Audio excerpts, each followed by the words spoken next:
Experience? Like, I'm not even trying too much right now to like actually build a house and be like, this is how I want my kitchen or living room. Not even worried about it. The living compartment is on the upstairs. I'm worried about the downstairs because that's gonna be like my shop. I used to paint cars, and I want to do that in my free time again. What kind of painting? Like, I was still very much like artistic painting, you mean? No, like, paint the cars, like right. Paint them blue, paint them red, like, just painting cars. Yeah, detailing them afterwards. Okay. I always wanted to paint candy, but you need a lot of experience. A lot of people don't know when you're painting candy, you can't just do the quarter panel and then move to the door. You got to do like the whole. What do you mean by candy? Like, candy paint, like real glittery, real pretty ass. Oh, is that what it's called? Yeah. Come on, man, you're in Texas now. You got to learn about candy paint. I didn't know that was what it was called. Yeah, you ever go to a car show and maybe one car just fucking pops way more, has way more flake in it. Like, it's candy paint, but it's tough to paint. You gotta be a skilled, like, experienced painter, because you can't just fucking. You always got to be careful how you adjust your gun, right? You don't want your pattern too wide, too narrow. Are you super serious about this shit? Oh yeah, man. Painting, I thought that was my thing. Really? Yeah, I'd get so discouraged at open mics. I'd be like, let me stick to painting. Let me just stick to painting. Wow. But it's fucking dope, man. And my uncle's like, in my opinion, he's like a grandmaster painter. He's been painting for years. He learned. So my dad had a body shop when I was a kid, very small. Now, back in these days, my dad was involved in, less than legal business. So this body shop was a front, technically. You know what I mean? But, I mean, they got business, and they got good. And my dad hired this painter named Alfred. May he rest in peace. Alfred, fucking badass painter. Crazy old guy. He used to know how to break dance. This shit was badass. Alfred taught my uncle how to paint, my uncle Jose. And my uncle was young. My uncle was kind of like a knucklehead at one point. Involved in, like, as a teenager, he was involved in, like, fucking gang shit, some drug deals, whatever. But my uncle had a kid very young and, like, snapped out of it quick. Just wanted to be, like, a respectable man, just do the right thing. You know what I mean? Right. And he's still that guy to this day. My uncle's been working the body shop since he was, like, I might be getting the age wrong, maybe he's, like, 20. Right now he's in his, like, late 30s, mid-30s. And he's still like the guy who goes into the shop at 8 a.m., will stay there till fucking midnight if he has to, but he puts food on the table. You know what I'm saying? Right. But he learned from this dude, Alfred. Fucking badass knowledge on painting. My uncle would teach it to me. When I was a teenager, my dad also had a car wash. I would go work in the summer sometimes. And I'd get so mad at the car wash. Like, I hated it. I'm like, bro, anybody can just fucking rinse the car off, put the soap, like... It was next door, like across the street from the body shop. So after work, we would go hang out at the body shop with everybody. I would tell my uncle, because I don't know if my dad was going to take me serious or not. I'd be like, can you teach me how to paint? I was like, I don't want to work over there. I was like, don't even pay me if you don't want. Just teach me how to paint. Have me over here. Like, I want to sand the cars. I want to fucking do real shit, Yeah. So he'd teach me every now and then. As I got older, I'd spend a couple weekends over there at the body shop with my uncle, whatever. After high school, while my dad was already locked up or whatever, my uncle, I guess, to like check on me, make sure I wasn't like getting sad or some shit, he would just call me, kind of would give me a choice. He'd just be like, hey, I need help. Like, come help me out with her. I was like, all right. And, I started getting good. I went to paint school for a while to get like certified. Those guys hooked me up with a job like at a better shop. My uncle, I would also cut hair. So my uncle would always be like, man, just be a barber. Like, you don't want to be in a fucking shop, sweating your ass off, breaking your back. Like, do something where you're going to be in the AC. You know what I mean? Like, work smarter, not harder.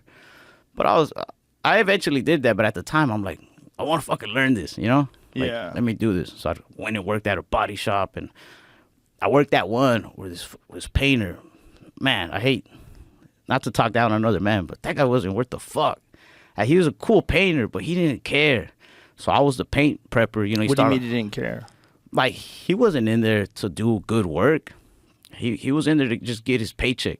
And he wasn't even, like, there a lot of the time, man.